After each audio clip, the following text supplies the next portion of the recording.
And now, our feature presentation.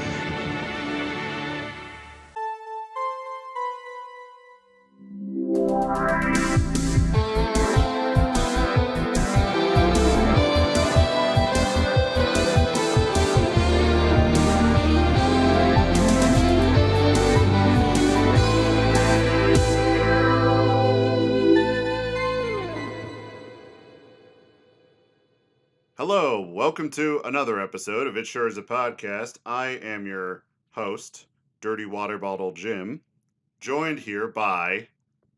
Stanky little McFuckface.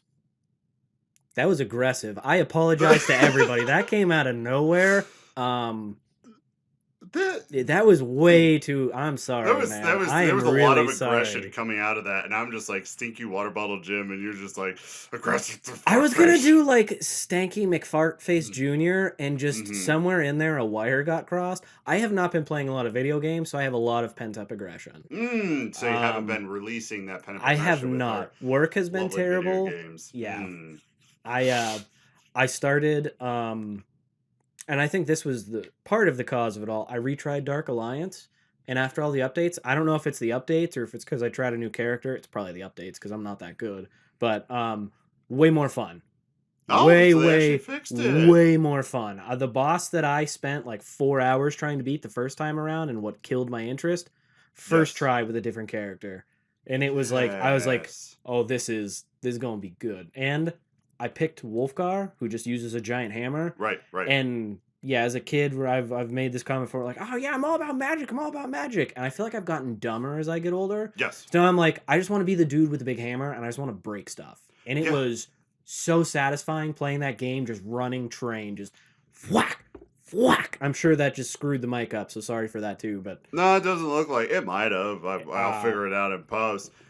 I think when you get older, when you're younger, it's like, I want to be the mage. I want to be the very complicated class. And then when you get older, you're like, just give me a hammer. I'm just going to hit someone with it. That's I'm all like, I want. I'm not that smart. I am not an intellect. So let me just or intellectual. I can't even use the proper terms. Just let me swing my hammer.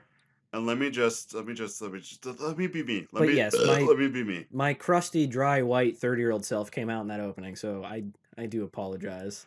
So I was going to try to link it with, so speaking of crusty white individual, but nothing. Obviously, you've seen the title of the episode. Obviously, you have seen the fantastic thumbnail art. I don't know. Maybe they're all too stupid to read. That might be true. My aggression is going to come out throughout this entire episode, guys. Just get used to it. Yeah. Yeah, get ready for that aggression. But also, okay, playing off that aggression, I actually guest starred on the Off the Air podcast.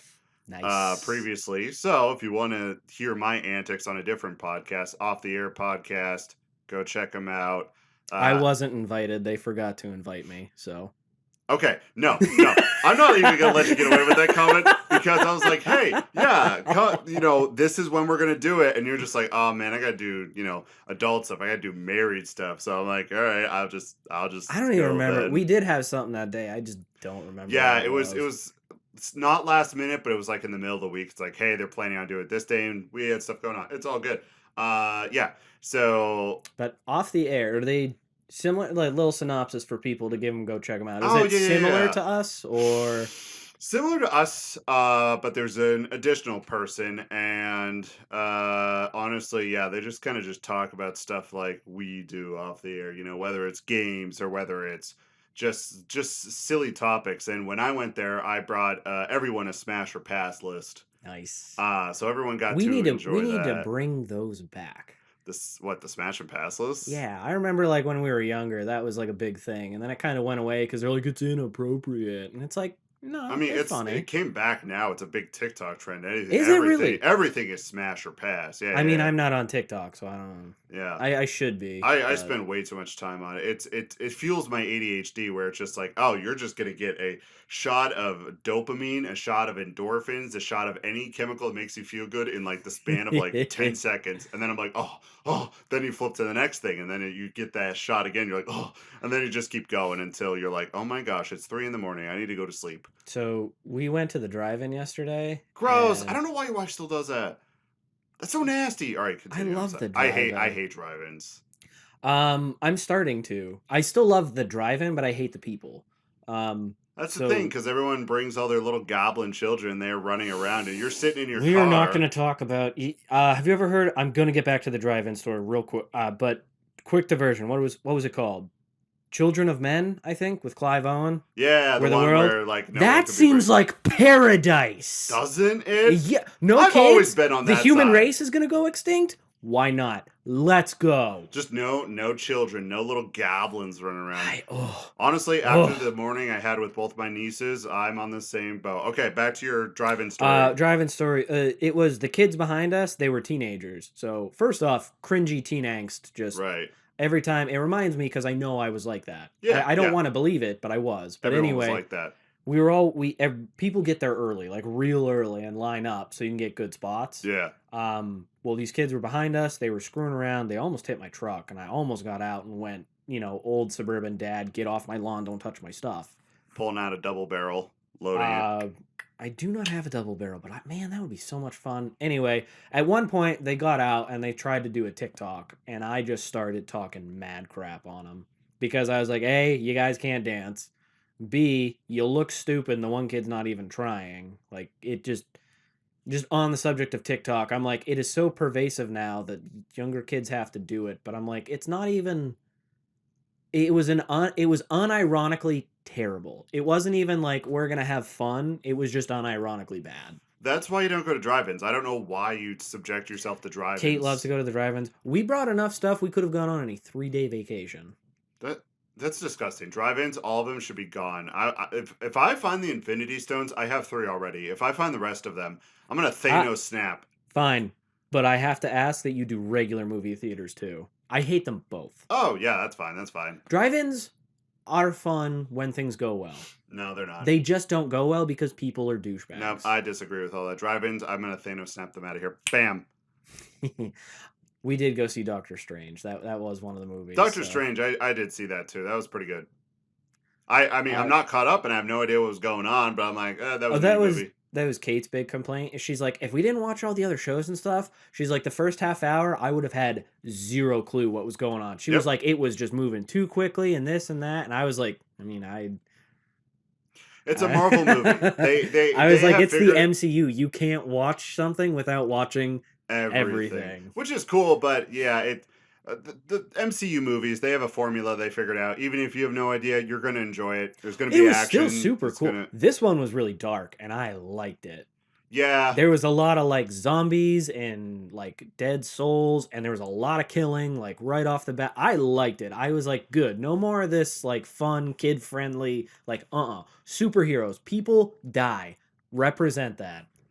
And they did. I mean, the thing about MCU movies is I can predict the ending pretty. You get to the first quarter, you're like, I know how this is gonna end, and then it ends, and you're like, oh, yep, that was it. Yep. I've had to learn to keep my mouth shut because I spoil all the movies because we're watching it, and after the first 10 minutes, I'm like, they're gonna die, they're gonna die, they're gonna die, and this is what's gonna happen. And it happens, and Kate gets so mad. Yeah, they got a good formula, a good way to do things, and it's enjoyable. I'm not saying they're bad. The cinematography was cool. The characters are cool. The locations were cool, and it was. But yeah, the music, honestly, for me being a huge nerd like that, the music was a little off for me, and then it was like soundtrack done by Danny Elfman. I'm like, that's why I do not like Danny Elfman's music. The one thing I will say, they had like that music fight, the magic music fight. That was cool. I thought that was actually kind of cool, but I agree. The rest of it was kind of.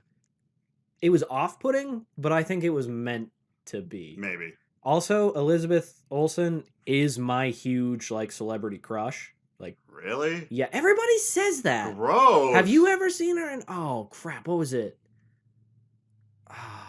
Not Wolf River. Dude, out of anyone, it's like Benedict Cookie Snatch. He is my celebrity crush. He's awesome. Oh, I meant female celebrity crush. Henry Cavill's my male celebrity crush. Right. No, I'm just saying, out of that movie, I'm just like.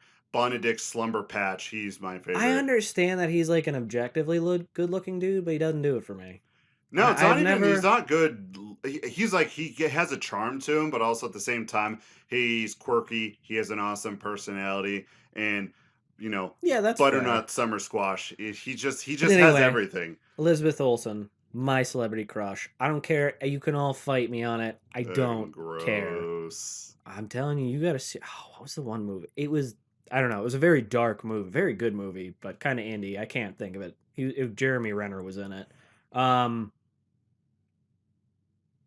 Holy crud! I completely forgot whatever my point was. Oh, the favorite scene of that movie was when she was like possessing her dream self. Oh, by the way, spoilers, guys.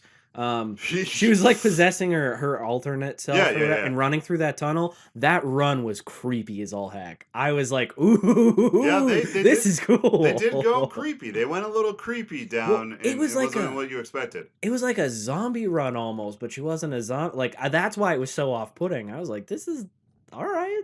I'm Yeah. down. I'm into it. Yeah, so Doctor Strange, cool movie. Drive-ins, terrible things. All right, Uh let's get on to the subject of what we came here to talk about. Children are terrible, not the driving. Okay, let's continue. So, by the thumbnail done by the wonderful Marza K at Marza K. Find her if you ever need something commissioned. She could have given me a little bit more of a donk in that photo. I understand I don't have one, but I talked to her about it, and she did say, "Is like he's going to complain about the boobs or the butt. I just got to figure out which one." So you already made that come true. So today is our Bioshock episode. It's going to be a mixture of a personal retrospective of Bioshock as a series, but also just talking about Bioshock. We're going to work our way through 1, go all the way to Infinite, and apparently Eric does not play 2 or Infinite, which is a huge disappointment. But at the I end of the have all day, 3. I will play them at some that's point. what you say about all your games, and then it never It'll be when happens. I'm dead. I didn't say I'll be alive when I get to Yeah, play yeah. them. I'll be dead when I get to play them. Yeah. Yeah, hopefully So I go to paradise, but we'll yeah, see. we'll see. We'll see how that goes. So let's start with Bioshock 1. Now, Bioshock 1 came out in a time when shooters were all the brown, dirty, military shooters, right?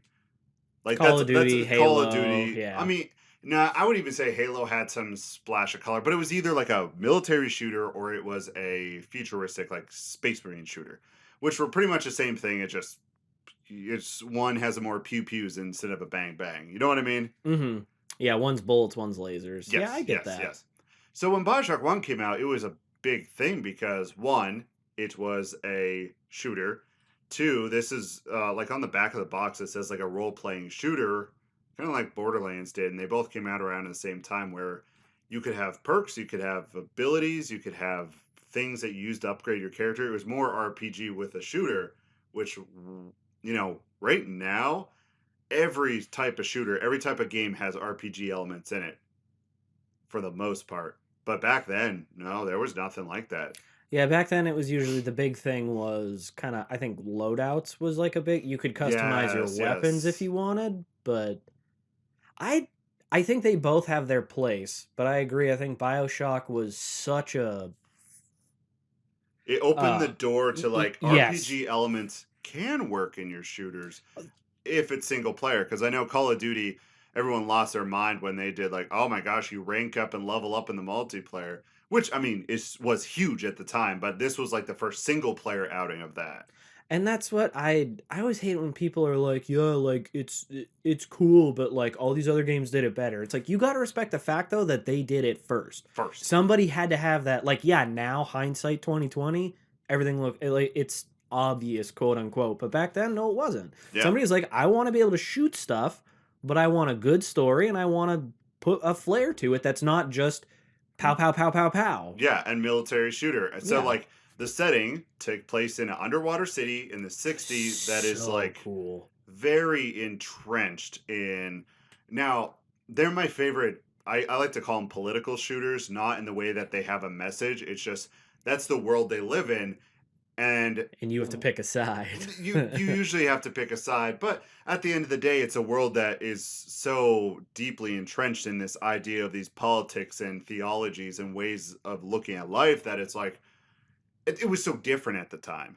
Yeah. Instead of just trying to make it, You're here's our current world and or here's what our world will look like then. This is just like, no, here's a whole new world with a whole new set of beliefs and and all of it is under the ocean, and it kind of did that dark how do I put it, because there was a time of shooters where like they were first-person shooters, but they were slow, boots on the ground.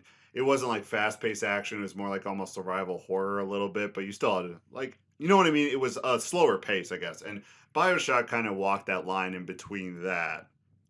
I feel it. It was They were I will compare it to Doom 3 in that yes, Doom 3 yes, was I think a little bit more action based, but I think they both were that like you're saying they towed that line of it's almost too slow and then out of nowhere it switches, it's intense action real quick, you got to fight to survive, yes, then it yes. stops. So it's that anticipation of not horror but Maybe it like more like a thriller almost, or like yeah, it gives you that tense. You're like, if I turn this corner, what's gonna be there? Type of thing. You're not necessarily gonna be scared by what's there, but you're gonna be scared by the speed in which the situation changes. right. So Psychological thriller. That's the term there I we was go. looking Yeah, for. yeah, yeah. Because a lot of it was you were exploring the world, putting the pieces together, figuring out, okay, what's going on here? I crash here. It was just a very good setup. So let's start breaking this down by the weapons of Bioshock 1. We have the wrench, the pistol, machine gun, shotgun, grenade launcher, chemical thrower, crossbow, and the research camera. Which ones did you use the most? Because there was a certain set that I always used. And I only went to the other ones when I ran out of ammo for everything I else. was gonna say I kind of switched between them all, but I would say my main ones I think were uh probably pistol and machine gun. I think were pretty big for me. I really liked a lot of the I guess magic quote unquote. Plasmids. That's I was thank you. That's why I have a 10-page script here of all the information that we require. So there's no like, oh, let me look at my phone. It's all right here. All right, yeah. Gun wise, though, I've always been a big pistol and machine gun fan. I love the. Here's the thing too. I love shotguns, but I Right. am a very situational person for a shotgun. Yeah. All the weapons were very standard, but upgrading them, you would take them to the upgrade machines. Mm. You remember that? And you could only pick like one upgrade, and you couldn't really upgrade it fully. You just have to pick what fits your playstyle, which also lended to that role playing mechanic along with all the plasmids. And the plasmids we have were the Cyclone Trap, Electro Bolt, Enrage, Hypnotize, Big Daddy, Incinerate, Insect Swarm, Security Bullseye, Sonic Boom, Target Dummy, Telekinesis, Winter Holy. Blast. And there were removed plasmids from the game that I found, which included, and no one notes what they did, but some of them are pretty self explanatory um, aggressor irritant, parasitic healing, sanctuary, speed booster, and teleportation. I don't think, nope, there's nothing else here. Why would they not give us teleportation? That has been one of my favorite aspects in any game ever, and so few games have it. Yeah, I think the only game that I can think that has it that does it kind of well is Dishonored. You probably haven't played that. No, I played Dishonored, the first It was one. called Blink. The thing where you would like there'd be the circle and then you Oh would just yeah, and I used teleport that there. constantly. Yeah, Yeah, that that's that how was I like my imagined it being. favorite one. Yeah. Yeah, that's sad that more games don't do it. Yeah, so all these, I always went with the pistol, shotgun, and machine gun, honestly. The grenade launcher, chemical thrower, I only use those when I ran out of like everything else. I think I tried them occasionally. Just I'm like, I wonder if this is like good for this situation. But yeah, I Right. agree. I'm simple minded, so I like simple layouts that's like adaptable to more situations. So Yeah. simple gun use, and then you use your plasmids to kind of supplement it. Right. And you could only in this one you could only have your gun out or your plasmid out. You couldn't have both. Like in the sequel. Couldn't you have the pistol and a plasmid, or Nope. was it just one or the Nope, other? just one or the other. Huh. Nope. Yeah. So at the beginning of the first Bioshock, let me turn the page here. So your character, who's just named Jack, you crash in the ocean. You go on into this lighthouse that's just in the middle of the ocean. Wasn't there a burning plane nearby too? Yeah, because your Yeah. plane crashed. Yeah. And all right, funny thing, and also I don't know if I actually said this, but spoilers everywhere. Spoilers. This game is so Spoilers. old. I don't even know. I mean, yes, spoilers, but come on, guys. This game's old. Yeah, it's old, but everyone should play it, and you should play it blind if you haven't heard this twist, because every game, Well, not for the second one really, but for the Infinite and the first one, it was all built around the twist, the big reveal. Oh, at the end. Yeah, yeah, yeah.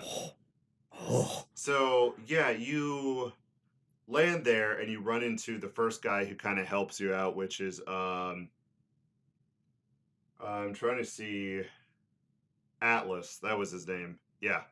Yeah, over the radio. Funny thing about Atlas, he was originally cast as a Southern man, but when they were doing the testing for the game, no one trusted him because he was Southern, so they changed it to an Irish accent, and then everyone trusted him.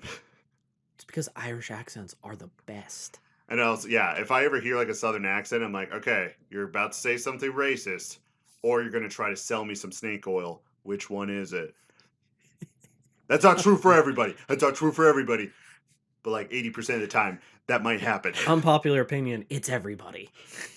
Unpopular opinion. So yeah, and the World of Rapture was so cool. That was the city, that he goes down to, and you kind of get this little preview when you're in the bathysphere going down to the city. Yeah. Where Andrew Ryan, the guy who made the city, was just like, I want to create a place where there's no ethics, no rules by kings or government or gods, which kind of he created his own problem because were a base set of rules, but then people were not doing exactly what Andrew Ryan wanted. He's like, yo, you can't do that, bro. And he's like, but you made this city pretty much without rules, right? And they were going more for the ethics of like, we're going to experiment on people and we're going to kidnap children and use them to get this atom, right? This kind of substance that comes from undersea slugs that you can rewrite your DNA with in an instant.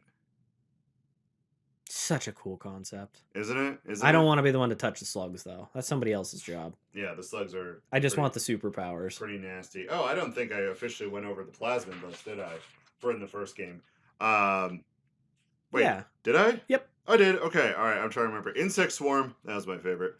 Just throwing bees out of your hands. When I was younger, I loved electric. Oh, yeah. Any game, anytime, that used to be my go-to one, was just like, I just want to throw some lightning bolts. Lightning bolt. Lightning bolt. Lightning bolt. And then you run into like Dr. Tenenbaum, whatever, who the little sister's goal is to collect Adam, and the big daddies protect the little sister so they can collect Adam. Yeah, and like when the player shows up, this whole city is in ruins, right? It's like barely being held together. It's kind of devolved into this like weird marauder, archaic anarchist. Yes, thank you. That word, man. I am not myself. I'm blaming the weather, but and not my just natural stupidity. Right. Blame the weather. Yes. Yep. But yeah, it was cool that how it used to be like a paradise. Like that's what it was supposed to be. And like you're saying, because there weren't enough. Everybody hates rules, but rules is literally the only thing, like your basic societal acceptance of like keeping you from just roving gangs of who's strongest. Yeah, and that's literally what Rapture like devolved into. And scientists who have the technology to keep people out and are just like, yeah, I mean, I guess everything's already gone to hell.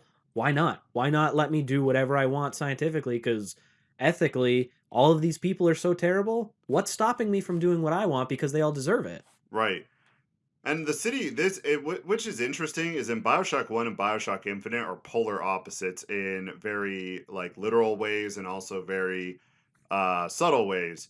Because Bioshock 1, they didn't really care your sexuality, they didn't care your race, they didn't really care about anything that a lot of people might say, like, oh, you can't be here because you are insert whatever, you are this, right? Yeah. They're just like, can you contribute? Are you willing to do some morally gray things for the betterment of society and the betterment of humans? Yeah, come on down to Sunken City.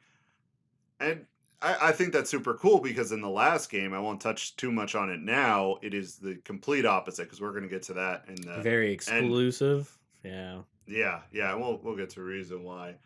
Yeah, and I think just all the locations of Bioshock 1 were just, it was so new at the time. They were so fresh. It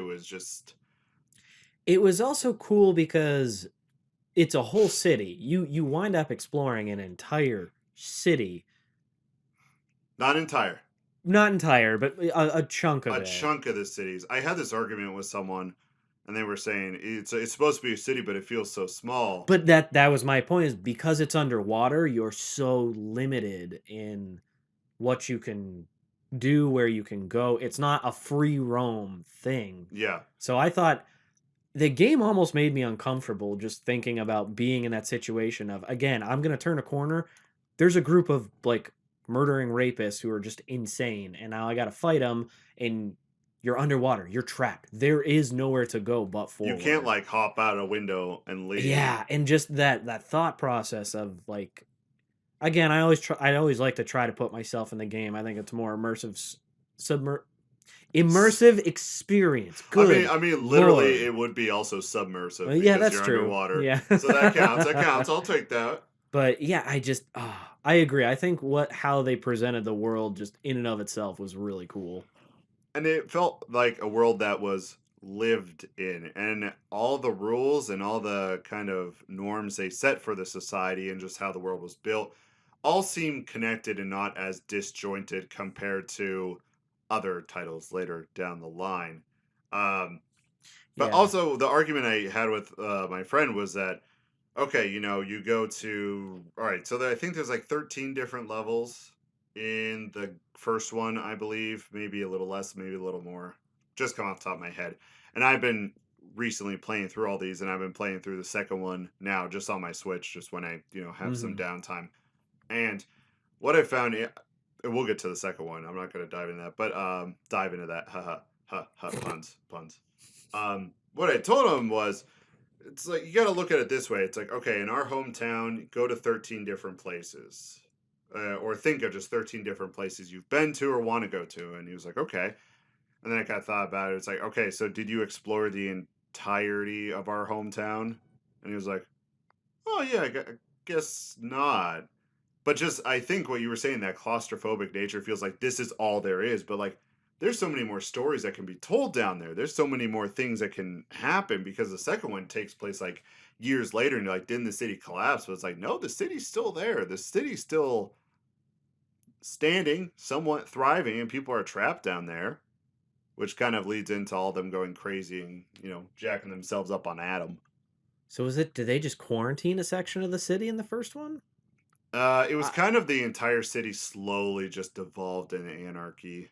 mm, And in the second one, it's kind of explained a little more on the events of what happened. So, yeah, we have our character, and there's a little sister mechanic. That's fun. You have to kill the big daddy, get to a little sister. and then you can either steal their stuff or save them. Yep. I screwed up when I played the first one. I was good the entire game. Literally the entire game. I saved all of them Right. until the last one, and I was rushing and I hit the wrong button, so I did not get the achievement. I was so pissed. You fool. I know. I was like, I'm gonna be an angel. Now, if I went back, I'd be like, all right, I'm gonna kill this kid and take its power. I'm cool with that. Fun fact, saving all of them actually gets you more Adam and more upgrades over time compared to the immediate Adam and Eve points or Hmm. whatever it technically is that you get. But I mean, people playing it for the first time, they didn't know that. The game's like, oh, you probably should be good. It's kind of like real life. Your ending's decided on how many kids you have killed. Yeah, but nowadays, like, is it bad? I'm kidding. I'm kidding. Don't hate us. And the fancy and fantastic line that you never catch on because you think it's just Atlas just being Atlas, that would you kindly was the trigger. Would you kindly explain? Well, let me explain. So, it Jack, works. The story of Jack, our protagonist, is that he is a genetic clone of Andrew Ryan, and you play as him, and you've only been alive for 2 years, but implanted with all these memories. Mm-hmm. You were kind of sent out into the world, and then you were kind of summoned back, and like Andrew Ryan, like kind of begs you just to murder, which that was such a big twist. Like you find the bad guy halfway through, and you're like, "Is this the end of the game? Is it this short, right?" And he's just like, after you find out the "Would you kindly," it's like, "Would you kindly kill me?" And then you beat him in the head with his golf club. Oh yeah. right? Man, I'm gonna have to replay all these. I forgot about all this. Well, you say replay, but you haven't played the second one, which second gameplay wise, I think is superior to the first one. And then each one offers something different. I I heard love this. them all. I heard the story wasn't as good in the second one, But the but gameplay is that's like, what yeah. I. The Yeah. story's still fine, but the gameplay, both plasmids, there's a lot more customizing, and it probably has one of the best DLCs for any of the games. Hmm. Yeah, so the would you kindly was kind of a trigger word for him to just do whatever the person said. And then you find out, like, oh, the real bad guy is Mr. Atlas, who's actually Fontaine, the crime lord that was literally having a civil war with Andrew Ryan down in the depths of the city. Because I think my thoughts on, like, the game world there is you can't have too much of one thing. If you lean all the way to one end of any ideology or idea, there needs to be a balance. There needs to be like a happy medium, just because then there's going to be the opposite side that's going to come at that ideology with such great force. You know what I mean?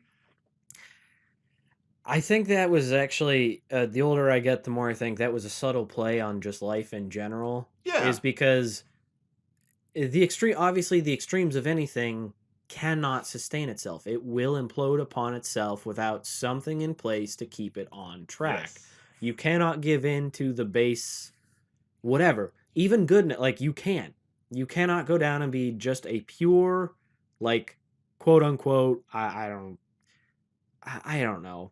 That the perfect society doesn't exist. It just doesn't. No, To you can't. yeah, look at any I mean, ideology that's ever happened, because there's too much diversity in humanity. So it cannot, one idea cannot be sustained. Just period. right, just by itself. But I mean, also Rapture's a pretty cool city to look at too. Oh, Beautiful, aesthetically? that Art Deco style, and then we got our main man. Oh my gosh, is it not in the summary? I got the artist. Do you remember the artist, man, who had you take pictures of all the dead bodies, and that's how you got the camera? I only vaguely remember that aspect of. Yeah, weren't you trying to just find people? Like Find people. identify them? No, he was an artist and he wanted you to take pictures and put them into the portraits that he had. He was like, "Oh my gosh, I love all these dead people. This is art, blah blah blah." Oh, what was his name? I forgot. But I cannot. I do remember having to equip the camera and like take photos and stuff. yeah, and that was a cool system because you could make the game a hard mode if you wanted. The more photos you took of enemies, you would get information on them, and then you would do more damage. But you could just ignore that and put yourself on like a hard mode of the game, even though there was a hard mode in general. Mm-hmm. Yeah, it's a lot of cool mechanics, and it's impressive how well the game holds up, and it's impressive on how much they got right the first time. Yeah, there's plenty of games who were super ambitious and they just kind of fell short because of they didn't present it in a good enough way. Whereas Bioshock, I mean, heck, years later, they're doing re-releases and Right, they're doing re-releases, and rumor has it some studio somewhere is working on another one, but we'll get to that at the end. So, yeah, what ending did you get for Bioshock? Like the first time you played, I know what I got. I think I got the good ending. I don't remember. I was an angsty little teenager when I first played, so I got the bad ending because I killed everyone all the little girls the first time, and I just like as soon as the bathysphere comes up, splicers come out and just start killing people. And it was just like, oh, it's like this is a chaos you brought upon the world. Because the good ending is you save all the little sisters, and then you're like on your deathbed, and all their hands like, put their hand on your gross wrinkly hand, and then it's like, and then he died. The end. It's not that. It's more tasteful than that, but that's pretty much what happens. You're surrounded by little girls on your deathbed. Well, they're all grown up now, so it's not weird. They're all grown up now. Yeah, and I'm trying to remember. I think with the little sisters, they would have a slug implanted in them, and they could harvest the atom without something happening. That's why they had them. They were creepy looking little things. Yes, Though. they were. They certainly were, with like the glowing eyes. And Yeah. yeah, there was also a level when you put on a Big Daddy suit and you wander around like the Big Daddy assembly area. Because those Big Daddies Yeah. were just dudes that they just pumped up full of drugs, and then they just grafted them into that suit, and then they were just like, all Yeah, right. it was like the old school diver suit with a gigantic drill. Yes, and then they said, "Hey, you're imprinted on this child." Well, okay, that comes with the story for the second one, because it goes more into the Big Daddy lore and the reason they had him, which I thought was interesting. So I always wonder, like, why do they have these big guys following me around? Like, why do Mm-hmm. they? Oh, do you remember the first one? They would pound if you like cleared all the little sisters out of an area and you saw Big Daddy, it would pound on that vent that was like in the shape of a big tower with a big hole on top. Vaguely, They yeah. would pound on it and wait for a little sister. Sometimes they would come out if you still had a little sister to get in that area, but uh yeah, they wouldn't. If all the little sisters were gone, no one would come out and he'd be like, "Roar," and then he'd walk away. Hey gamer, I'm just taking a second to check in on you. You see, the last time your mom and I were hanging out, she may have subtly dropped the hint that you're not really sure how to support the podcast. And honestly, when I walked out of her room only wearing a bath towel and we locked eyes, I could see it on your face. There's quite a few ways you can support the podcast. You can find us on Twitter at sure_podcast, over on Instagram, it sure is a podcast, YouTube, and TikTok. It sure is a podcast. That's all you got to look up. And then TikTok is for you Zoomers out there, because I post some real stupid shit there. For Eric and I, you listening is probably just one of the best things in the world. But if you do want to support us, those are ways you can. Also, just tell a friend that, hey, we listened to a terrible podcast. You should hop in on this. Also, if you want to support us monetarily, whatever one that makes you give us money, you can go on over to www.buymeacoffee.com/ISIA podcast. There you can drop us a few bucks and be on your way. But like I said earlier, just you guys listening is really enough for us. It's like attention to detail with that. Oh, the security systems. Whenever you had to go through the security systems, and it was Pipe Dream, the Pipe Dream game. I like that. I know a lot of people don't, but I was like, yes, Pipe Dream. Yeah, didn't you have to like direct the flow or something? Yeah. Yeah. Yeah, it's just literally the game Pipe Dream. It was fun. It also I was also an angsty teen, so I was super impatient back then. I'm just like, ugh. You can get stuff to auto hack it, but you have to spend money to do so. Yeah, a lot, and this will get into our second the discussion on the second game, because a lot of it's similar, but a lot of it's different at the same time. Yeah, honestly, I think I don't know. You have anything else to say about the first game, first Bioshock? I love it. It's good. I think it's a solid game. I will say, as much as everybody loved it, for me, it was never like that earth-shattering game for me, like some other ones were. Really? However, it was good. I think I will say I think it stands up better than a lot of other games. I will give it that credit. Oh, that came out at the time. Yes. Yes. So some of those other games now, like Halo, a crazy awesome game. Like for me, that was like blew my mind. Going back and playing it now, like it's a fun shooter, but it's not. It doesn't hold up, I think, as far as that element and the charm. Whereas Bioshock does. It's got that enough areas where you can rediscover it and still love it. So yeah, and there were a bunch of endings for Bioshock that I mean, yeah, there's just like one of just like a bunch of like submarines showing up to blow up Rapture, just because they're like, all right, things get a little too wacky down there, we're gonna get rid of it. We gave you guys your chance. Yeah, we told you to figure it out and you did it, so here we go. My question is, how do they build it down there? I always wondered that. I really did. The only thing I could think of was they like would pre-build most of it. You would probably have to. Like, and then just drop it. And then when it landed, like have a small section where like people were inside when it was being dropped, and then they would just start working and building outwards. I don't know how that would work, but you know what I mean? You would have to build the anchors and like the outside stuff, and then you could probably bring supplies down and build from there. But you couldn't. Yeah, you can't. It's not like you can just. Oh, they could have also dropped. Another thing they could have done is dropped materials down, and like, you can underwater weld. It's like the most dangerous profession in the world. But Yeah, so yeah. they could have dropped stuff down and built stuff and then just pumped water out once it was complete, Right. Yeah, pressurized it and yeah, yeah. everything. But I think I I mean I do like the image of them building a skyscraper and just dropping it Just a bunch of underwater. helicopters that just drop it right into the ocean and be like, all Yeah. right, we hope they live. And the people inside are just hold on to walls like, ah! As They're it's. like, "Yay, we made it!" And I And know then, they use a lot of their heat. They use just the geothermal vents underwater to heat the entire city. But also, where yeah, do they get the air from? Are there pipes that going all the way up to the surface with a little vent? probably my guess is most places like that have air reclamation and then like plants and stuff like to Good, create the because oxygen. there is the garden in that. I hmm forget what it was called. But yeah, The I mean garden it's level. symbiosis. Plants need CO2 and people need oxygen. So if you could probably, plus, I mean it is water and they're pretty advanced. I know it's supposed to take place in the 50s or 60s, but they could probably just have some extraction system for the water. I don't know. Yeah, that's it's. I mean, you would never run out of water. That's one positive thing. Yeah. Just want to get a drink, there'd just be a filtration system, just like a tube sticking right out. Little gerbil Yeah, water exactly. bottle. Accidentally sucks in a fish and like spits it out, or like Oh. sucks in fish poop. You're like, oh, this water tastes funny today. It's such a unique setting, and I think that's why it has stood the test of time, just because it was so unique. No one had seen it before.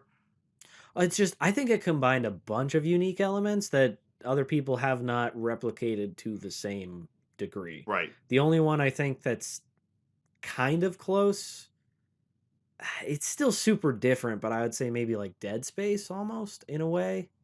Okay. Not quite the same, but it's this you're on a ship in space, you're trapped, there's nowhere to go. It's a very dark thing, kind of monster-ish type things are there. Right. Right. So Okay. it's a shooter, but you have that kinesis thing, and so again, it's super different. But I think the theory of you're trapped on something, And you can't get out. yeah, and you're like, okay, I got to fix this, but what's even the point of it? Like, what does fixing this look like?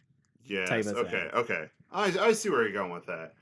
Because like, yeah, you're going to Rapture, and it's like in the game, the whole game is like, okay, I got to defeat these guys, but what's the point? Like, these guys may have caused it, but defeating them isn't gonna fix anything. Right, and you're kind of like, why am I here? And then that's Yeah. when the twist comes in. It's like, hey, pretty much every time I say, would you kindly, you did it because, I mean, that's what you're genetically programmed to do. And then at one point, Tenenbaum, does some magic and gets rid of that so then he can kill Fontaine in the end, which he's just like jacked himself up full of Adam to become this like Oh giant yeah, I stone remember man. seeing him and I was like, he just comes out super jacked, and I was like, whoa, your voice was super misleading. Yeah, I and was expecting a happy, short, fat little Irishman, and you're and coming out looking like Bane. and honestly, the end of that boss fight wasn't very engaging or exciting, And that honestly. was kind of why I think the game didn't stand out for me, is because there were parts that were hard and like interesting, but it Yes. got even with all the customizations after a while, it seemed a little bit rinse and repeat. Right. Yeah, yeah, yeah. But it holds up. It And still holds again, up. It's good. It's a good game. yeah. All right, let's scoot on to Bioshock 2. Bioshock 2, obviously the sequel to Bioshock 1. This time you play as a Big Daddy, the Delta series. Now, the reason I kind of stepped back and didn't go into this more during the Bioshock 1 section was that so Delta Big Daddies, their issue was that they imprinted to a little sister a little I guess too intensely. Like they were like, I'm only protecting this one. And they're like, no, we just want you to patrol the halls and protect all of them. So what they had to do Oh. to make it work is that they had to pretty much they had a little bit the Big Daddies had a little bit of free will, the Delta series, they had a little bit of more personality, a little bit more of cognitive thought. But since this happened, they're like, all right, we gotta dumb them down. So like regular Big Daddies will just go around and go There's after. like little sisters are around here, so I just Yes, got to make sure this area stays safe. exactly. Okay. And that deltas, which who you play as, the very first Big Daddy in the game, it's like, oh, you actually just got attached to this kid too much, so we can't we're gonna have to let you go. And The euphemism for we're gonna bash your skull in with a golf club. It was more of a pistol to his own head, and he was ordered to shoot himself. But we'll get into that. Let's start with the weapon roster first. In Bioshock 2, you got yourself the drill. You got yourself the rivet gun, machine gun, shotgun, spear gun, the launcher, the hack tool, and the research camera. And in Minerva's Den, you have the ion laser. Ooh. So the drill, it was just a drill, but you have to pick up fuel for it, but it was your melee weapon. Rivet gun, that was like the pistol, but you would shoot these rivets that could like pin enemies to the wall if you Oh, that's upgraded awesome. it enough, just like the crossbow. Machine gun was just a full on big old machine gun you just slapped on your hand. Shotgun was a double barrel like shotgun that you just held in your hand. Yeah, like a sawed off. There was the spear gun, which was that could impale, but it was very tricky to use. I never used that a lot. Launcher, hack tool, and research. The hack tool, what they did instead of the pipe dream puzzle, you would just shoot a dart and you'd play this little mini game on the bottom of the screen, and you just had to hit the green areas and avoid the red areas, and it just tick back and forth, Huh. like across the horizontal plane. Yeah. And then it's done. You know, the mini game's done. You've hacked the camera. You could also name all of the drones you hacked. Which I forgot about the drones. Talk about the first one. There was a security drones with little buoy around them and the spinning propellers, and you could hack them, and they'd follow you around and shoot stuff. Oh yeah. Right. Yeah, I really it's been oh good God, I don't even want to think about how long it's been since I Ages. it's like 15 years. And the ion laser for Minerva's Den, that one was just a laser beam that just shot a beam just. And this Oh, one, like a continuous one? yeah, a continuous beam. And in Bioshock 2, we're gonna clip through this real quick because I think Infinite has a lot more interesting discussion points. Because Bioshock 2, honestly, like, okay, all of the plasmids, we have the cyclone trap, we got, let me turn the page. The decoy, electrobolt, hypnotize, incinerate, insect swarm, scout, security command, telekinesis, and winter blast. All of these were pretty much the same, if not tweaked versions of all the plasmids in the first game. Mm-hmm. The thing they brought that was different was you could have a plasmid in your left hand and a gun in your right hand and use them at the same time. That was a big selling point. Like, Yeah, it gives you a lot more options in combat. yeah. I do remember that getting real frustrated because I would be like trying to use a gun and I'm like, oh, if I use my electric here, I can shock them and do all this stuff. But it's like switching back and forth was a little bit of a pain. And Yeah, and it kind of slowed it. It didn't slow it down, but it was clunky, I guess. It was a little just too encumbered, if that makes sense. Just like there was an easier way to do it, and this was the way to do it. But it makes sense for a Delta, a big daddy that could use plasmids, because some of the big daddies could use simple plasmids, right? mm-hmm. And this one just kind of gave it some context. Also, I will say that in the Bioshock series, everything has a context. Like if you die, you revive in a Vita chamber. Like your DNA stored there, and you just are remade your clone, pretty much, just like Borderlands, pretty much. Yeah. All right, so let me give you the description of the plot, just the opening of Bioshock 2, what you start with. New Year's Eve in 1958 depicts the first ever successfully bonded Big Daddy Little Sister pairing, subject Delta and Eleanor Lamb, respectively. Delta and Eleanor are wandering Rapture when a group of splicers ambush Eleanor. Delta rushes in and is hit with a hypnotized plasmid, and Eleanor's mother, Sophia, appears. She hands Delta a pistol and orders him to shoot himself. So you shoot yourself in the head, and that's how the game opens. That's freaking awesome. And then when you are revived, so 1958, right, is when the beginning. It's so in 1968, Delta is resurrected in a Vita chamber, and now adolescent Eleanor is communicating with him through telepathy. So you're getting all this, like, Eleanor's like, hey, you gotta come save me, right? So you are running through Rapture this time, and when you're running through, there's a bunch of different side characters who are willing to help you, but also you kind of find out that these side characters have done some pretty bad stuff. So it's your choice to kill them or spare them, right? So there's the little sister component that's still there, but every time you collect, choosing to save or right, you still have that, Okay. but you also have that with these characters. And some of the characters are just messed up, and you're just like, I don't know if I want to save you.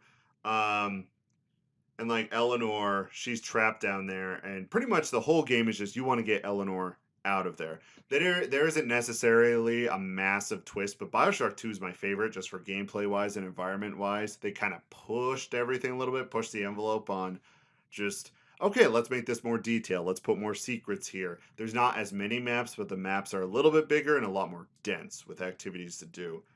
So, the Sophia Lamb creates this cult in the city where it's like, okay, since Fontaine and Andrew Ryan, I'm sorry, are duking it out, we're gonna be a family.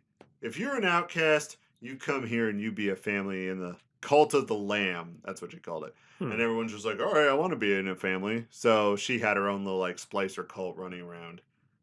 So there's a bunch of different places that you go to. The plasmids, like I said, they're pretty much the same. It was just more Bioshock. And I think people were expecting another twist, right? And I think that's why they were let down because, like, there's no twist here. This is just another game. The game's great. There is a good story there, but they're not as big of a twist as the first one. It seems like they streamlined the combat though, and that's probably more what they were like. They wanted to focus a little bit more on. Yes. Yeah. And I love the combat. Like, I can be, like, zapping people with the electro bolt and then hit him with the drill and save ammo. And that's like, oh, there's enemy all the way over there. So I'm going to pop this bad boy out and, start shooting my rivet gun at him. Mm-hmm. Uh, and I've never honestly used telekinesis that much. Did you use telekinesis in I the first don't one? think so. Like, Because you would have to grab an item and then throw it. I think the telekinesis would work a little better if it was mixed with like a force push. yeah, Like if there's nothing to pick up, you could just push with the like alternate fire or something yeah, and like a then stagger or something like that. yeah. Yeah, yeah. It If was you a weren't little bit. able to pick up anything.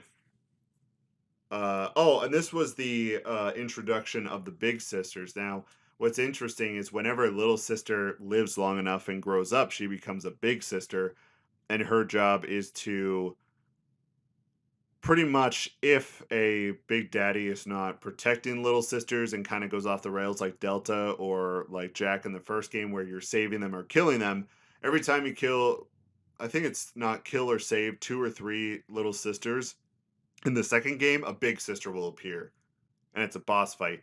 And she's like a lot faster, a lot more agile. She's throwing stuff at you, uses plasmids too. So you're kind of sitting there and it's like, okay, I got two little sisters. There's one more. I'm going to prepare myself as soon as I get this done, right? And so you're putting down all these traps and stuff. And then it's like, big sister's on her way. And you're sitting there looking around. And then she drops from the ceiling. And then the fight starts. Like, it's cool to be able to prepare for that. And you are the guy, since you're a big daddy, you pick up the little sister and you're like, all right, she leads you to where some Adam is. And then you can harvest Adam, have her harvest while you defend her. Man, just talking about this, it's such a good game. It's underrated. And what's interesting is that they spent most of the time, like in the beginning of the game, just describing just what the city was before all this crap happened. There's a whole museum of like, hey, this is what Andrew Ryan did in his vision, and these were, key points in the city's development. And you can just walk through, press the button, and it'll just tell you what's going on. And I thought that was super cool. Yeah, this it definitely sounds like the story in this one wasn't supposed to be current times as much as like giving you a lot more background information, Right. building a world that like in contrast to where you currently are, which that's kind of a I don't want to say weird. It's kind of a different concept, Yeah, but I don't know. I think it's kind of cool it is. because you're just like, wow, this used to be something, amazing, and now you're wandering around with a bunch of crackheads and everybody's trying to kill That's pretty everybody. much it. It's an underwater city full of Florida men.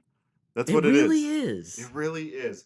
And then the DLC, Minerva's Den, what they did with that DLC is they went right for the jugular and took like the twist and the kind of shock value of the first one and just jammed it into like a 3 to 4 hour little chunk of the game. It was so good. So you play as Sigma, a different Big Daddy, but one of the later ones after Delta, and you have to get the Thinker out of Rapture, which is this supercomputer that can compute stuff. If it was kind of like the AI systems we have now, where it's like, oh, I'm going to feed this AI 1,000 hours of this type of music, and then ask it to make a song. You know what I mean? Yeah, So yeah. that's what it would do. And I'm not going to touch too much on it only because the shock and the twist is good, especially after you played the second one. That I don't want to ruin it for anybody. But Minerva's Den is a fantastic DLC that's just tacked right on the end of it. Mm. So good. Okay, so let's transition into the last one, which is Bioshock Infinite, which everyone thought was a little weird because Is it Infinity or Infinite? Infinite. Okay. Yeah, it's infinite, not like infinity and beyond. So the city, the game, the game that the city that the game takes place in is Columbia. So the big floating massive city in the sky, which is funny because it's a polar opposite to Rapture that Yeah, was under. underwater versus up in the clouds. Yes. And the ideologies are completely different, like I talked about earlier, because that one was religious based on Comstock, who was kind of this cult leader, and everyone just went up there and he was like super religious. So on one end, like Rapture was very science focused. I don't care who you are, as long as you can contribute, come on down. This one was, oh, everyone has to follow Comstock. Everyone has to follow, the Church of, gosh, off the top of my head, I'm blanking on the name. Hold on, let me see if I can find it. Shuffle through my pages. Hold on. Uh,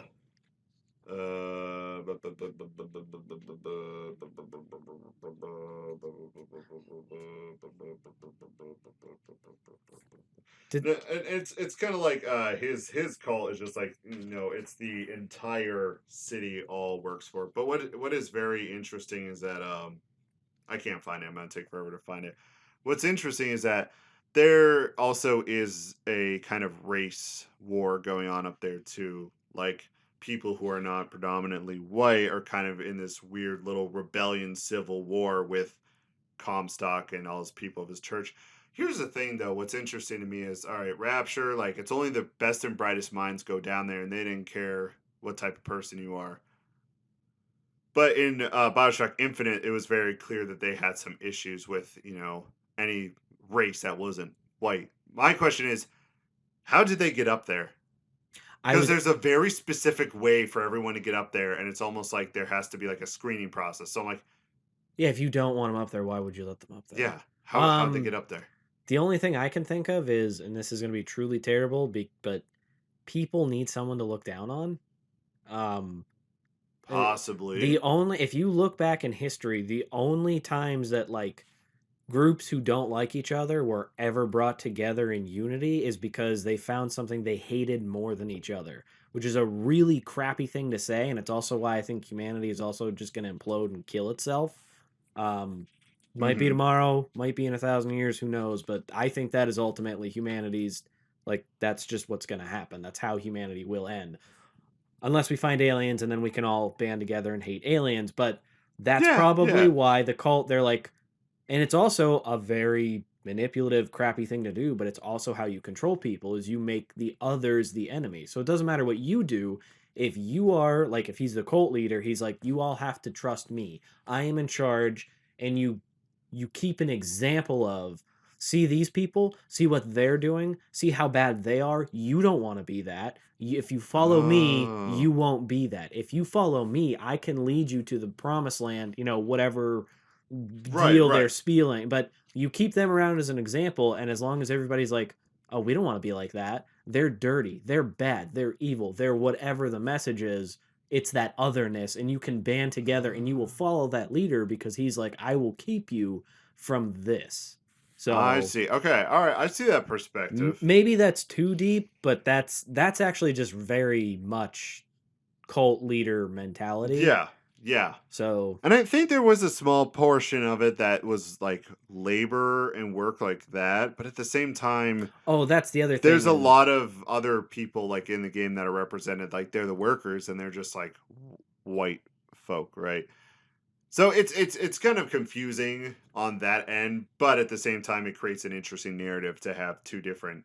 But you always got to But remember, even the workers who have to do the low jobs, they need somebody to look down on. yeah, That's how you keep them in line. that's true. Keep you envious of those above and like fearing those below. And So on, I'm just trying to think how to approach this now because like after like yeah, I've never played Infinite. I'm not going to spoil Infinite because you got to really play it to put all the pieces together, and there's a lot of different moving parts involved with Bioshock Infinite. like story Yes, wise or story gameplay? Okay. wise, and it's a polar opposite, and there's a lot of different things that happen. So this puts me in a weird spot. So instead of with the plasmids, they have they call them tonics, which you just drink them and you get the power, right? So instead of like injecting yourself with it, you just just like it's Kool-Aid. You just drink the Kool-Aid, and then you're like, Since oh, cool, I can lift someone in the air and throw them, right? it So now, I'm sorry, is that a limited time thing? no, Or is you it like a just get it. permanent? You like you Okay, still okay. have to watch your levels of like your Eve or whatever the Yeah, equivalent yeah. was. But yeah, you just drank it and you got it once, just like in the first one when you stabbed yourself with a needle, like and Alters your DNA. yeah, yeah, yeah. It's yeah. So you got the bucking bronco, which you just levitate someone in the air, and then you can do whatever you want to them. Charge, pretty much you turn into a giant battering ram, and you know just run into Always people. a fun one. Devil's Kiss, you throw a flaming projectile, which blows up after a bit of time. Murder of Crows, my all-time favorite, just like the bugs, the hive, the wasps, whatever. You just send a bunch of crows at people, and you That's could upgrade awesome. it where, like, if they killed someone, they would just all just drop down by the body and peck at it, and if anyone else walked near it, then they would blow up and start attacking that person. So if you got your Murder of Crows, a tonic upgraded enough, you could just have pockets of crows all over the field. Like guys are still running around, like go kill them, and then all of a sudden, just all the frigging crows go flying everywhere and start murdering everybody as I That's hit the mic. awesome. Yeah. Possession, you could just turn a machine against enemies. Return to sender, you just create a temporary shield and it'll collect all incoming fire and then you just fire it back at them. That's So so like bullets, rockets, you just hold this up and then you send it back. Shock jockey, electric bolt. hmm And then finally undertow, which throws a target in front of the user back with a watery tendril. So you just kind of like, So it's just kind of your like stagger. yeah, I'm trying to the force push from like the Soul series. You just do the little. yeah, yeah, pretty much. And what was interesting about this game was the weapons. You could only carry 2 weapons at any time. You couldn't carry everything. Could you upgrade them? You can upgrade them. Do It you? just, you can only carry 2 at any time. Now, if you were to Huh. find a weapon, it would just have the upgrade on it, I believe. I'm remembering upgrades. I remember upgrades. I hope I'm right. I hope. Here's the thing: Infinite has the Infinite, like the narrative and story has stuck with me the longest compared to everything else. But like the gameplay, what they did with the gameplay was they made it just a little more actiony, a little more. A little There bit more wasn't involved there. instead of. No, there wasn't as much exploration as in the first 2 games. Like you could explore some Huh. areas and you had elements of like you just walk around and listen to people talk, but it was very much linear, direct path. This is where you're going. The game originally was supposed to be more open world and you could go island to island, like all the floating city bits. You could just go hop to each one Hmm. like at any time and you would have quests to go do. But I guess the kind of structure of the game wasn't jiving with that very well. So at the end of the day, they were just like, okay, we're just gonna make it linear and just straight through. Which I mean, it's still very fun, and I think it's still Sometimes those games are like there's. I always love those open world games because there was only a couple. But now with everybody trying to make everything so open world, every once in a while, it is fun to just have that like, okay, here it is, have fun, enjoy the story, and but it's just get from point A to point B, and the fun part is choose your gameplay around how you yeah. want to make it there. So Yeah, and all the weapons, you got the Barnstormer RPG, Bird's Eye Sniper Rifle, Broadsider Pistol, China Broom Shotgun / Heater. I'll explain the slashes in a little bit. Huntsman Carbine / Burst Gun, Paddywhacker Hand Cannon, Peppermill Crank Gun, Pig Flank Volley Gun / Hailfire, Skyhook. The Skyhook was the thing you could use to jump onto the rails and kind of ride around the rails that would um, there was this rail system that would transport goods around the city of Columbia, and you could just ride on them with the. It's just this little hook that you just put into the thing, and you're just like, bzzz, you that's just go awesome. flying. And then the triple R machine gun / repeater. So the slashes, and this is kind of where I'm going to stop narratively, is that this game likes to dabble in multiverses or dimensions. Since why there's some weapons that act a little differently in a different dimension. Huh. And that's all I'm going to say because anything else after this would start really spoiling stuff. And I really feel like Infinite should be something you should play. Because I had the intent of like, okay, we're going to break down Infinite. I'm like, oh yeah, I haven't played it. I don't want to ruin that for you because it's one of those experiences that you got to experience it. Yeah. You know what I mean? And then to wrap it all up in a nice little bow, since there's rumor going around that is it Irrational Games, the people who made Bioshock, they're working on another one or kind of a spiritual successor. Let's have a creative moment here. Let me move my mic a little bit. Okay, let's have a creative moment here and just. I just gotta look at. Yep, we're all good.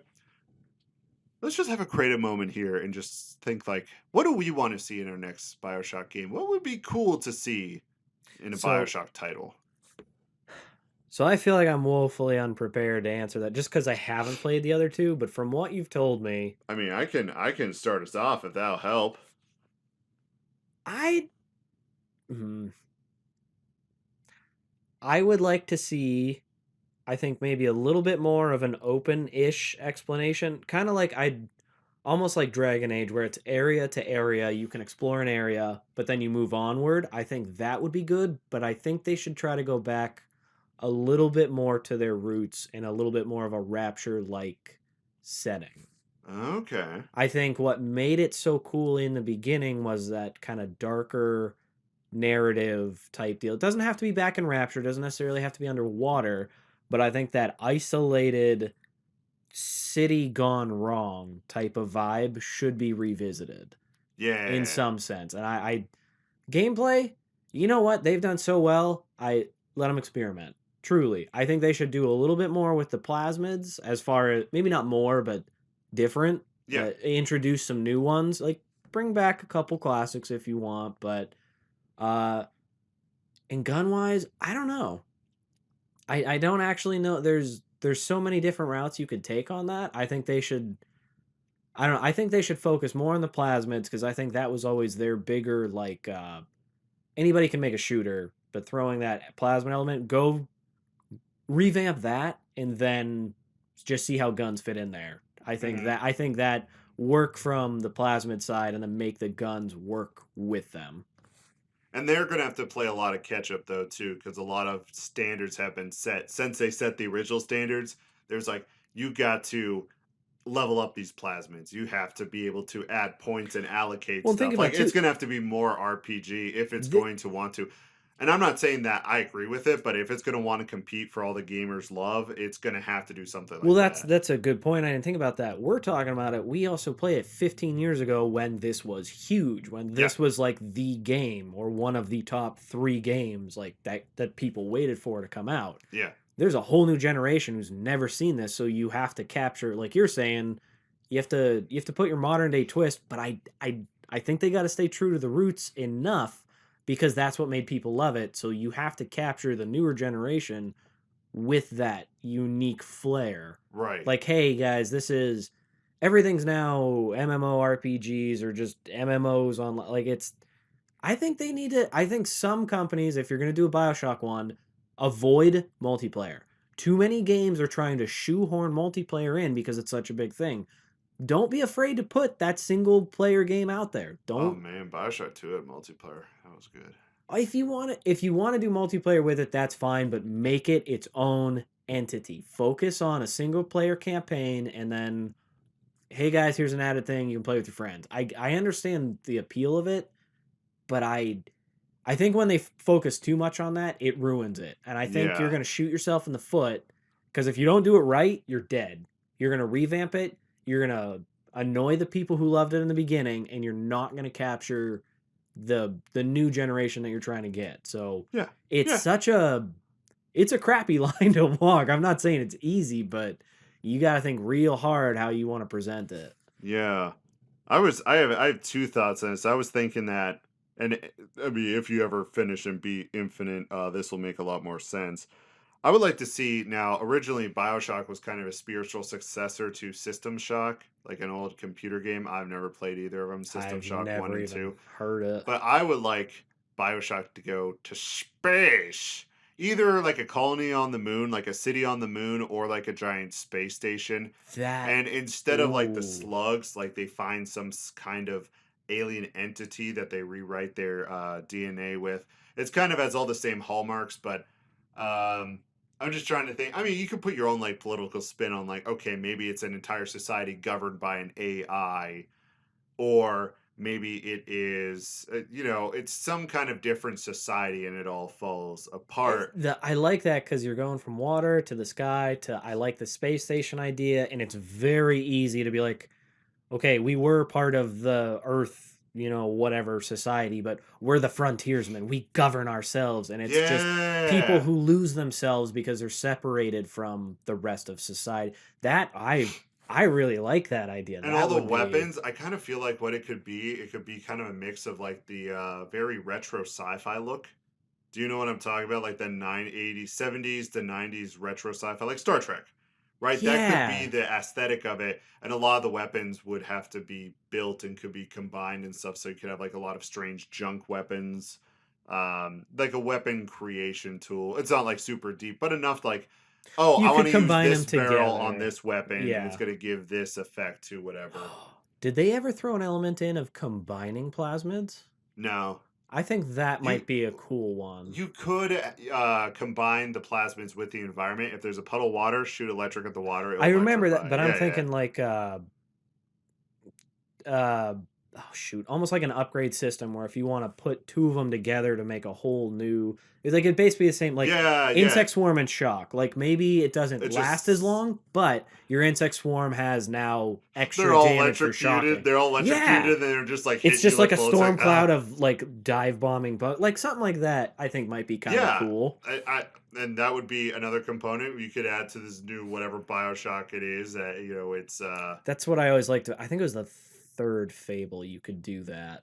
yeah, combine this. Yeah, Yeah. like combine the plasmids. Have the plasmids have a very simple base, but when you combine them, it creates very Hmm. interesting effects. Even if it's just like an aesthetic thing, I still think that would be kind of cool to do. Yeah, I mean, It's just that extra element in and there. you could have so many options on a space station because if you're on space, kind of like Rapture, where they had giant garden cities, they had giant manufacturing cities. You have to have everything that would be like on a planet or something You could even in a go back city. and do like a section that's like again an underground quote unquote water city because you're out in space, you got to get your water from somewhere. So like they just have huge reservoirs and I don't know. I think stuff like that would be cool.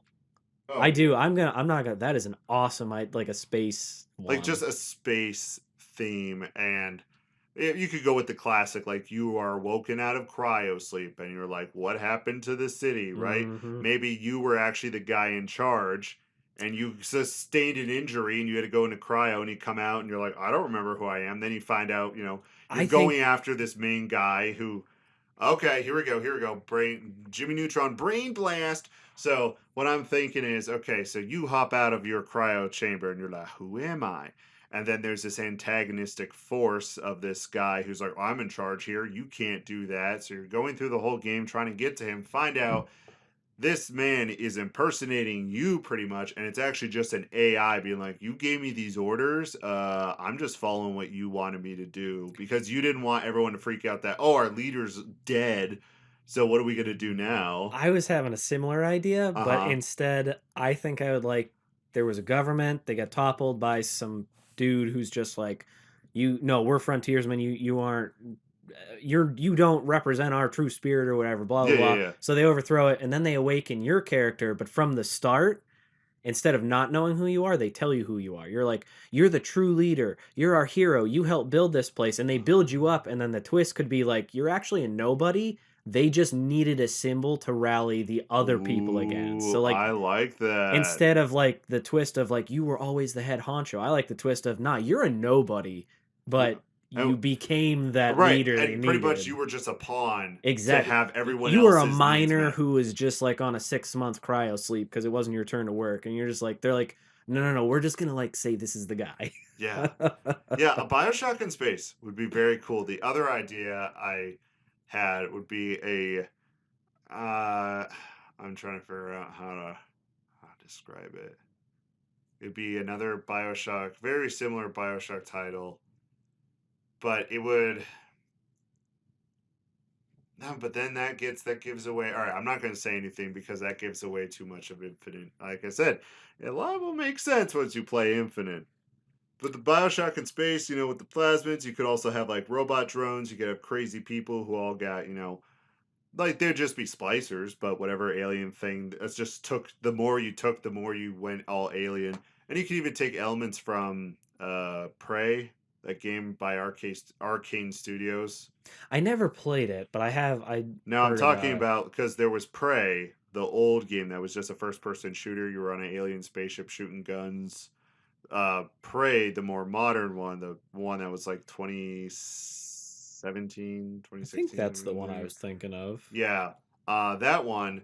There was elements where you could augment yourself and increase your power, but if the more you did that, the more like the security systems on the ship would be like, "Oh, he's an alien. We got to kill him." There could be elements like that in there too. The Hmm. more like if you just go with weapons, okay, the security systems won't bother you as much. But if you go more with aliens and like altering your DNA, it's like, "Yo, that's an alien. We got to kill that." So you could add that into it. Hmm. Oh, Bioshock in space. And I know someone's going to be sitting there saying, like, System Shock. Just go play that. I'm like, yeah, but also I just like the flavor of Bioshock. I like how Bioshock plays. Have it play like that, but just, Modernize it a little bit and yeah, kind of, yeah. yeah, yeah. Now, well, all right. So in Bioshock Infinite, you have a voiced protagonist. In the first two, you do not have a voiced protagonist. Which do you prefer? Because It honestly just just depends. depends. Yeah, one is meant for the player to put themselves into that, those shoes of that person, and the other one is just like, oh, you're just seeing this story through their eyes. So if it's going to be like a real linear playthrough, I prefer a voiced actor. Right, yeah, Cuz yeah. then you're like, all right, I'm going to watch this story unfold. I'm going to play, I'm going to have fun, but like they're going to tell me a story. Whereas like the first BioShock like you were saying where you have to kind of discover the world, and that one's still a little bit linear, but that one's more like you were saying, you kind of got to discover the background for yourself. You got to find those Yes. voice recordings, that sort of stuff. In that way, I would say not um uh no voice actor type No deal. voice actor. Okay. I did also forgot to mention in Bioshock Infinite, the whole reason you go to Columbia is to get Elizabeth because you are a gambling man and you have to wipe away your wipe away your debt. It's like find the girl, wipe away your debt. That's the kind of the slogan it went. Hmm. And she has some pretty neat powers. And the thing is, you have to escort her through the city of Columbia, but it's not an escort mission either. Like she's there, but she will throw you ammo. She'll throw you items, but no one shoots her. They just shoot you.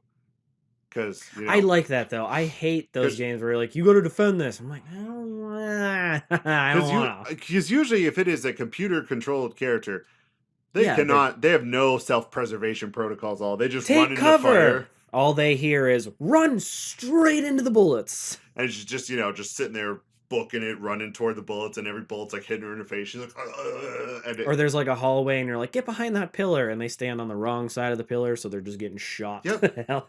Yep. Like, no. Yeah, they did it very good because at first when I was like, oh no, is she gonna be with me the whole time? The first time I played, it changed because then they don't shoot at her. The reason, and narratively, the reason they don't shoot at her is because that's Comstock's daughter, the head of the cult. And Oh, they're like, okay. oh, they're all shooting him to get her to take her back.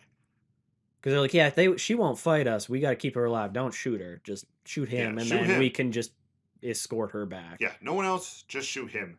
But instead of, yeah, and the aesthetic is instead of being all underwater and very deco art kind of aesthetic from Bioshock 1 and 2, this one was very, very kind of like religious / political. I'd say, wasn't it like a bright game comparatively? Like, Oh, it was very up in the bright, sky, very white, very colorful. washed And type like of. they do have the equivalent of Big Daddies. They call them handymen. And they're like steampunk dudes that they just slap a human head on and there's a heart in the center of it that beats. And then there's also robots that are just pretty much made to look like the image of the forefathers. So you got like George Washington. You got like George Washington with a machine gun It's comes bursting through the freaking door. hilarious. And there's like 3 American flags sticking out of his back, and he's just like sitting there reciting like political lines while he's shooting you with a minigun, and you're like, ah! God bless Columbia, as he's just mowing down. Yeah, that's pretty much what he does, and that's where the one weapon, the peppermill gun, that's where it comes from. You pick it up and it just like obliterates everything, but you can't reload it. That's hilarious. Yeah, it is a very, very, very fun game. All the games are great. I think all the Bioshock game hits it on the head. I really hope the next Bioshock, either I'm not going to bring up my other idea, but either it be in space or we return to the city of Rapture and explore a new part of it and have it be a little more. I'm not saying open world, please don't think that. Just a little more open, a little more customization, and tell a different story, even a smaller story. Right, because the first one was Y- like you decide the fate of the entire city with your actions on Saving Little Sisters. The second one was a little bit of a smaller story, but once again, it kind of ended up you decide the fate of the city once again. Like, I just want a smaller story of like it's a revenge plot, and you're just like someone going after this guy. He's like, oh, he ran off the Rapture, so you get all your stuff and go down there, and you're like, oh man, I hate this city, but You whatever twist you want to put in there, you probably could do that. you could, if it's going to be like a spiritual successor, Shushisher, shushisher. Worcestershire. Worcestershire? What about you? You have the city. If you're gonna play off of the theme of like the Rapture, like because of that's what they called the first city, you could have Ascension be a new city that was founded by a spin-off of the survivors of Rapture, who like Oh. we learned our lessons, all this stuff went bad. Maybe some of the more affluent citizens in Rapture were like, we're gonna try this again because we saw where it went wrong, and then either have the city go bad. Maybe the spin on this one is you're the bad guy. You're like, this city is too perfect and it can't exist and you have to Ooh. corrupt it. Like, Either one of the two ways. You're like literally hired as like a sleeper agent. It's like, yo, we know you're like a bounty hunter. We know you kill people. That city's too perfect. Go kill everyone. Or like, because they would steal little sisters. They would steal girls to turn them into those monsters so they would be able to. What if your daughter was stolen? And you're just like, I know where they're going. You get the whole band together, that, and you're just I like, like that idea. you're I like, like that. So this one was Rapture, but like Ascension, but it's successful, but it's because they lied and it's like they're still going to do all the same stuff, but they kept it under wraps. And so your daughter's stolen, and instead of like corrupting the city, you got to go and be like, hey guys, this is a failure because they're still doing all this messed up stuff. And like, that's the. and no one would necessarily be crazy. They're just like, this is our way of life, and this is how Oh we yeah, choose to they're live. just like, yeah, and then they're like, well, we kind of figured something bad was going on, but it's still perfect for us, so we're gonna kill you because we don't want our life to change. Yeah. I like that Yeah, there's idea. just there's different ways with that kind of setup that you could go with. And I'm always a fan of revenge stories. I'm so sick of the save the world story, just not because they're bad, it's been It's played overplayed. out. I Yep. think we need to go a different route for a little while, then come back to the superhero save the world stuff. Yeah, I really think, oh my gosh, me popping my knuckle just blew up the waveform, whatever. Yeah, uh, I think that a Bioshock that had a bit of a smaller story, a little more compact and with characters, because there are characters and none of it's bad. It's just I prefer smaller stories. I prefer smaller personal Sometimes stories. it is fun to do the save the world, but like you're saying, sometimes it's fun to be like, nope, this is my world, and I like screw everyone else. This is my goal and I want to accomplish it. If I Hmm. die doing it, cool. If I don't, still cool. But this is what I'm going to do. And Oh my gosh, just think City of Ascension. You get through there, you get to the end, and your daughter's already been turned, and there's like oh, yeah, I figured like And you there's just, like, okay, I can try to save her, but she's still gonna be messed up for oh, her life. wait. Or like, I think it would be more cool if you like everything's super hopeful and you're like this paragon and then you find her at like kind of similar to the first Bioshock. You meet your goal halfway through, you find her, but she's already turned or she wouldn't turn and they killed her or just something that like breaks this guy and then you have to choose, do I want to save all these other little girls or am I just going to blow this city up? Maybe that could be like your final quote unquote choice. oh Are yeah. you a savior or are you just bent on revenge? And And then there's just like all over the city, there's these little PSAs like, there's a dude running around and he's crazy and he's mad, so just be ready to yeah. defend the city. The only people who should be out on the streets are security personnel and the drones. Like if you're out on there, he will kill you. Yeah, he will kill you. He And maybe is that could be nuts. your save or kill type of like you find citizens who got caught outside and aren't in their homes Right, or right. And you could just didn't choose evacuate, something to like that. Yeah. Yeah, there's a lot of different ways you could do with it, and that's what's special about BioShock because it just within the context, a story like that, we came up with what, like two or three, Yeah. and they fit. Like I feel like I'm not saying we're, you know, creative geniuses, but I mean, just I am. Who's ever doing this, guys, hire us. We can help you. We can make this happen. We did this in like 3 minutes. You probably spent years trying to figure it out. Overpaid, lazy fat cats. Right? But still, we love you, so please hire us. Let us help. Let us help. Let us hire us, please. We just want to help. Yeah, it fits in the framework. It's something that it's just a society gone wrong that was supposed to be perfect, and there's a little bit of a sci-fi twist to it, but I think works. Yeah. That's it. That's the episode. It's a Bioshock episode. Yeah. So go play it if you haven't. I think it'd be awesome. Eric, I think you should just go play the two you haven't played. You're telling other people. I'm debating on like, do I want to replay the first one? Because I feel like it would be better if I got that flavor. Play the second one and the third one. No, probably. They're not bad. It's just I prefer the second one just gameplay wise. I have more fun playing it compared. I'm also more likely to get through them if I skip the first one. Yes, indeed. I really recommend. But I got episode 1 Pod Racer, just as a quick fun game to screw around on to play. Okay. I've been enjoying that. A little bit, yeah. I don't know why it was so hard for me as a child, but oh my gosh, it was so hard as a child. And now as an adult, I was just like, I crushed like the first 5 races in 10 minutes. I was like, this is easy. Playing games now as an adult, especially like Dead Space 1, I played it a few years back. I did too. It was like a year or two ago. And I only used the plasma cutter, and it was easy, and I played it on hard.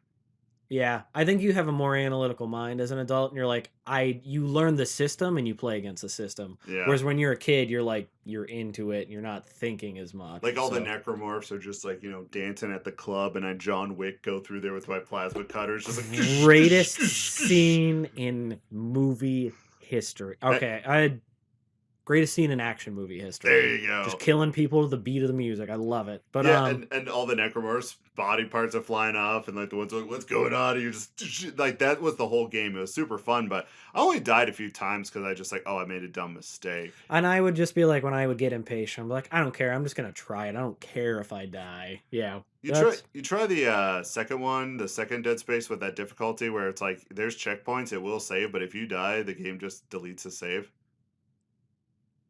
No, I don't think I did. I got to the very end, the very last boss, and I died and deleted my save. I was very upset that day. I don't think I would be too frustrated. I wouldn't be able to do it. Yeah, it was what a nightmare that was. And I was doing so good too, but the last boss is very situational, and you gotta know what you're doing, you gotta know how to exploit her, and I did not really know how, and I do also go say I've been watching more of Attack on Titan. I'm on to the first part of the final season. Okay. That got really heavy, like really quick. Like it never slowed down, and Nope. It doesn't. I'm enjoying it, but I understand what you meant when you're like, you got to pay attention because it is heavy. And it just gets. I think this makes me a bad person, but I like Aaron more in that first part of the final season than I did the entire first 3 seasons, because he's like dead inside, and he's actually doing something now. He's kind of evil. He's kind of an arrogant douche, but he's finally like doing something. That's a fantastic way to put it. It took an entire series for him to have a redemption arc, or to turn into the character that best suits the show. If that makes sense. Yeah, no, I like that it's such a complicated thing too. It's like, even when he's being a douche, you're like, no, after everything he's seen and done, like, you can kind of understand where he's coming from. He's like, understand why he's like, no matter what happens, we're all dead. Our only choice is to like do this thing and maybe save ourselves, or we just go down fighting. Like, he's like, I was always willing to go down fighting, but like, what is the point now? Like, what is the point? So the point is,